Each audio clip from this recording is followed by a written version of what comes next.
Friends ఇది మా ఊరు విగ్రహం చేస్తాము. మేఘన కూడా వచ్చింది చూడండి, పింక్ డ్రెస్ వేసుకుంది, పింక్ వినాయకుడు మాది. మేము ఈ పక్కలోనే కొంచెం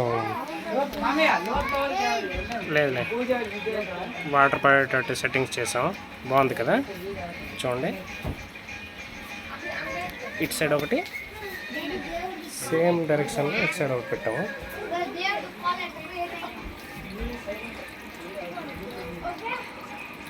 బొమ్మలు కూడా సేమ్ శివుని విగ్రహం తెచ్చాము, స్పెషల్గా డిమాండ్ ఇచ్చి. బాగున్నాయి కదా, వాటర్ సెట్టింగ్ పెట్టాం. Front side